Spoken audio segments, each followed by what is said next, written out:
What if I told you that two religions, founded over 1,200 years apart, share a surprisingly similar blueprint? One says Christianity lost its way and needed a prophet to restore the truth. The other says exactly the same thing. One gave the world the Quran, the other gave the world the Book of Mormon. So, are Mormonism and Islam basically the same religion? Not quite. But from the perspective of historic Christianity, there are enough similarities to make many Christians raise an eyebrow, and maybe both eyebrows. Let's find out why. Here's the first similarity. Both religions claim that shortly after Jesus and his apostles, Christianity became corrupted. Not a little corrupted. Not someone copied a verse wrong. We're talking about the original message disappearing.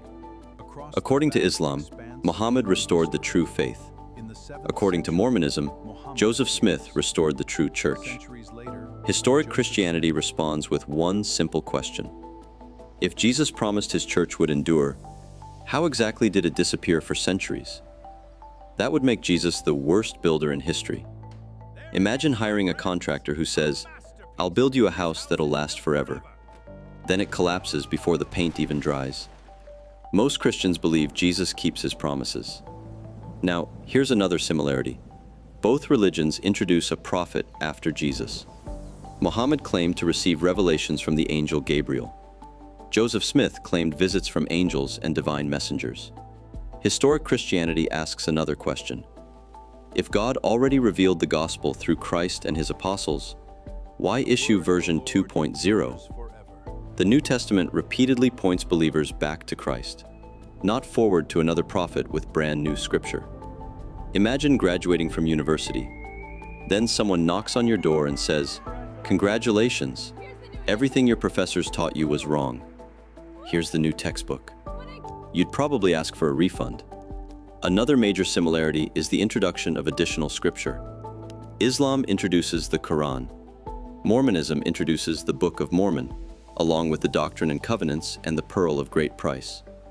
Historic Christianity teaches that the Bible contains the apostolic witness handed down from the earliest followers of Christ. The question becomes, if the original message was sufficient for the early church, why replace it? It's a bit like buying a brand new smartphone. Then someone says, "It only works after installing this mysterious update from a complete stranger." Most people would politely decline.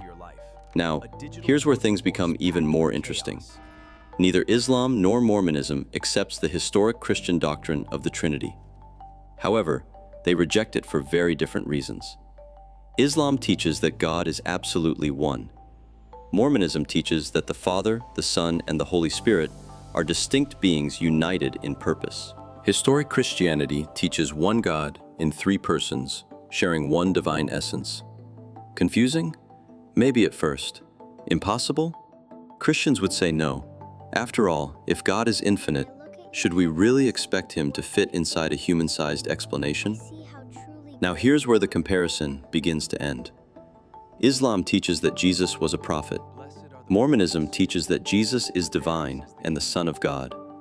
Historic Christianity also teaches that Jesus is fully divine and the Son of God, but differs significantly from Mormonism regarding the nature of God and the relationship between the Father, the Son, and the Holy Spirit. So while many Christians compare Islam and Mormonism because both claim that Christianity needed restoring through later prophets and new revelation, they do not consider the two religions identical. Think of it this way. Two restaurants may both sell pizza. That doesn't mean they serve the same recipe. One might specialize in deep dish pizza. The other might serve thin crust. The similarities don't erase the important differences. And when we're talking about who God is and what Christians believe about Jesus, those differences matter. Whether you agree or disagree, understanding another religion begins with understanding what it actually teaches, not what social media says it teaches. Many Christians see similarities between Mormonism and Islam because both claim that the original Christian faith became corrupted and needed to be restored through later prophets and additional revelation. At the same time, Christians also recognize major differences between the two religions that should never be ignored. The goal isn't to mock anyone, It's to examine ideas carefully, compare them honestly, and let evidence speak louder than assumptions. If you found this video helpful, please consider giving it a like, subscribing to the channel, and sharing it with someone who enjoys thoughtful discussions about faith and history. And remember, ask questions, read the sources, test every claim, and never be afraid to seek the truth. Thank you for watching Terry's Diverse Horizons.